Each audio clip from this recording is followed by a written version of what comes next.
Welcome to crack mission. Good morning, सुप्रभात, जय हिंद, जय भारत, जय जवान, जय किसान। फ्रेंड्स, आज 25 सितंबर 2021 है और 25 सितंबर 2021 के करंट अफेयर्स के जितने भी महत्वपूर्ण प्रश्न हो सकते हैं उसके साथ मैं आप लोगों के बीच उपस्थित हूँ।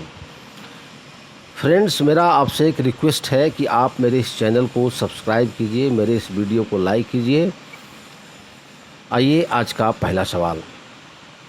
हाल ही में digital quality of life index 2021 जारी किया गया है। इसमें भारत का स्थान क्या है? तो इसमें भारत का स्थान है 59। इसमें भारत का स्थान 59 है। आंसर हो गया 59। देखिए, ये 110 देशों में ये सर्वे किया गया और उसमें भारत का 59 59वां स्थान है। और इसमें टॉप पर डेनमार्क है, 1 नंबर पर डेनमार्क है, दक्षिण कोरिया 2 नंबर पर है और फिनलैंड 3 नंबर पर है। तीसरे नंबर पर फिनलैंड है। अब ये देखिए, डेनमार्क की जो राजधानी है वह कोपेनहेग है। इसकी जो मुद्रा है वह डेनिश क्रोनर है। जो पार्लियामेंट है उसको पॉल कॉटिंग कहते हैं, पॉल कैटिंग कहा जाता है। और जो राष्ट्रपति हैं वे भागरिस द्वितीय हैं। और जो प्रधानमंत्री हैं वो प्रधानमंत्री मत्ते फ्रेडरिक्सन। तो ये हुआ। अब देखिए, इसमें जो नीचे के 5 देश हैं, 110 देश में जो सबसे निचला पदान पर जो देश है वो है इथोपिया, कंबोडिया, कैमरून, ग्वाटेमाला और अंगोला। अब देखिए, ये जो है लाइव इंडेक्स का ये तीसरा संस्करण है। ये इसका digital quality of life index 2021 का ये तीसरा संस्करण है। और ये जो शोध करता है इंफ्रास्ट्रक्चर के संदर्भ में डिजिटल देखभाल की गुणवत्ता पर ये शोध करता है और उसी का ये रैंकिंग करता है।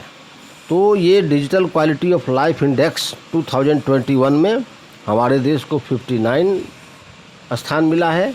और पिछला साल ये 2020 में ये 57वां स्थान था, 57वां स्थान था। और इस बार 2 पदाम नीचे खिसक गया है।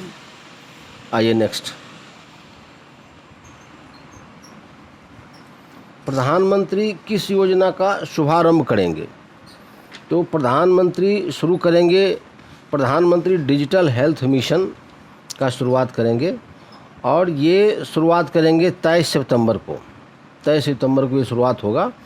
ये डिजिटल हेल्थ कार्ड आईडी आधारित आधार कार्ड और मोबाइल नंबर के साथ बनाई जाएगी। ये डिजिटल जो होगा, ये आईडी प्रधानमंत्री डिजिटल हेल्थ मिशन, ये आधार कार्ड और मोबाइल नंबर के साथ बनाया जाएगा। और ये 27 सितंबर को लॉन्च होगा। और इसमें उसका पूरा प्रिस्क्रिप्शन, जितना उसका इलाज संबंधित सब ब्यौरा इसमें दर्ज रहेगा। नेक्स्ट। हाल ही में WHO ने अपने किस वैश्विक मानदंड को कड़ा कर दिया है, सख्त कर दिया है? तो ये कर दिया है वायु गुणवत्ता मानदंड को। ये बढ़ते वायु प्रदूषण के चलते WHO ने अपने इस वायु गुणवत्ता मानदंड को कड़ा कर दिया है। अब देखिए, ये 24 घंटा में जो सीमा थी 25 माइक्रोग्राम की, उसे घटाकर 15 माइक्रोग्राम कर दिया गया। यानी 24 घंटा में जो प्रदूषण की मात्रा 25 माइक्रोग्राम तक सीमित था कि उसके उतना तक अगर कोई वाहन रहे या कुछ जहाँ प्रोडक्शन होता है, वायु प्रदूषण होता है, तो वो नियम में मान्य था, वह उसके अधीन उसको मिल जाता होगा ये वायु गुणवत्ता मानदंड। लेकिन अब उसको 15 माइक्रोग्राम कर दिया गया है। नेक्स्ट। हाल ही में दुनिया का सबसे ऊंचा EV इलेक्ट्रिक चार्जिंग स्टेशन कहाँ खोला गया है? तो ये खोला गया है हिमाचल प्रदेश में। हिमाचल प्रदेश का काजा एक शहर है, वहीं खोला गया है। ये 500 फीट की ऊंचाई पर ये खोला गया है। तो ये काजा में खोला गया है। नेक्स्ट। NHPC के तिस्ता भी पावर स्टेशन को सम्मानित किया गया है। NHPC के तिस्ता भी पावर स्टेशन, ये जो है ये सिक्किम में है, ये सिक्किम में आधारित है NHV तिस्ता 5 पावर स्टेशन, और यह 510 मेगावाट का पावर स्टेशन है और इसको सम्मानित किया गया है ब्लू प्लैनेट पुरस्कार से। ब्लू प्लैनेट पुरस्कार से सम्मानित किया गया और यह पुरस्कार अंतर्राष्ट्रीय जल विद्युत संघ IHA द्वारा दिया जाता है। IHA द्वारा ये पुरस्कार दिया जाता है। नेक्स्ट, हाल ही में प्रधानमंत्री नरेंद्र मोदी अमेरिका के दौरे पर गए हैं, यह उनकी कौन सी यात्रा है? तो ये 7वीं यात्रा है उनकी और अमेरिका का, और उनकी जो जॉन बाइडेन जो वहाँ के अभी राष्ट्रपति हैं उनके साथ ये पहली मुलाकात है। ये पहली बार जॉन बाइडेन से मिलेंगे। इसके पहले डोनाल्ड ट्रंप और उसके पहले ओबामा से ये भेंट कर चुके हैं, उनकी मुलाकात हो चुकी है और ये अब जो बाइडेन है, जो बाइडेन, उनसे उनकी मुलाकात होगी। 7वां दौरा है उनका ये। नेक्स्ट, अंडमान और निकोबार के स्वराज द्वीप में राधानगर समुद्र तट ने कौन सा प्रमाण पत्र हासिल किया है? तो ये हासिल किया है ब्लू प्लैनेट पुरस्कार, ब्लू फ्लैग टैग पुरस्कार। ब्लू फ्लैग टैग पुरस्कार मिला है इसको, जो समुद्र के साफ़ सुथरा होने की स्थिति में दिया जाता है। जो सबसे साफ समुद्र माना जाता है उसको ये दिया जाता है ब्लू फ्लैग टैग। तो इसके पहले भी भारत के 10 समुद्र तट को मिल चुका है ये, और ये अंडमान निकोबार द्वीप समूह का समुद्र तट है जिसे ब्लू फ्लैग टैग मिला है। नेक्स्ट, G4 देश की सूची में शामिल नहीं है। ये जो G4 देश हैं उसमें शामिल नहीं है, तो ये शामिल नहीं है चीन और नेपाल। इसमें भारत है, ब्राज़ील है, जर्मनी है और जापान है। और ये चारों देश की मीटिंग न्यूयॉर्क में इधर हाल फिलहाल में हुआ है। चारों देश के विदेश मंत्री आपस में वार्ता किए हैं। तो ये G4 देश की सूची में चीन और नेपाल शामिल नहीं है।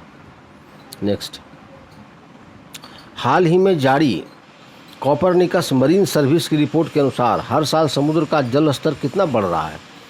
तो ये इसका आंसर हो गया 0.12 इंच, यानी 3.11 मिमी। ये हर साल जो समुद्र का जल स्तर है ये बढ़ रहा है और ये बहुत ही चिंता की विषय है, क्योंकि ये समुद्र तल अगर इसी तरह से बढ़ता गया है, जो ग्लोबल वार्मिंग है उसके चलते ग्लेशियर के जो बर्फ़ हैं वो पिघल रहे हैं और समुद्र तट में जो जल का स्तर है वह समुद्र में बढ़ रहा है।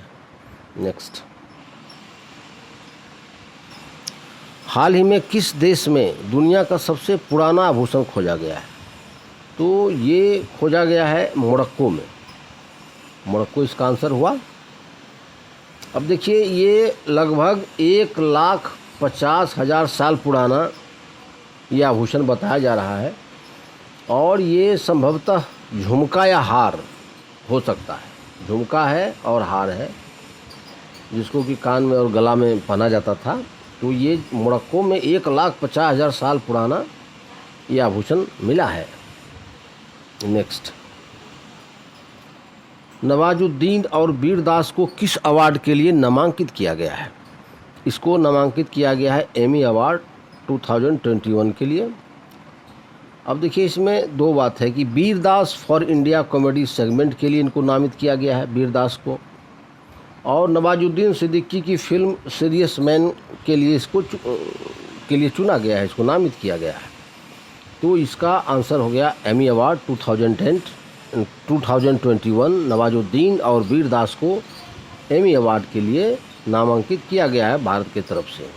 तो ये महत्वपूर्ण प्रश्न जो मैंने आपके साथ डिस्कस किया, मित्रों, ये एग्ज़ाम के दृष्टिकोण से महत्वपूर्ण प्रश्न है और मैं आपको विश्वास दिलाता हूँ कि अगर मेरा ये करेंट अफेयर्स का टॉपिक आप देखेंगे तो निश्चित रूप से आप 90% करेंट अफेयर्स का प्रश्न एग्ज़ाम में सॉल्व करके आएंगे।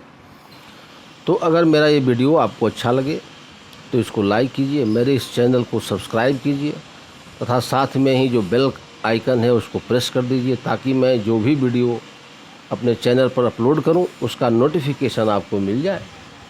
तो thanks for watching my video.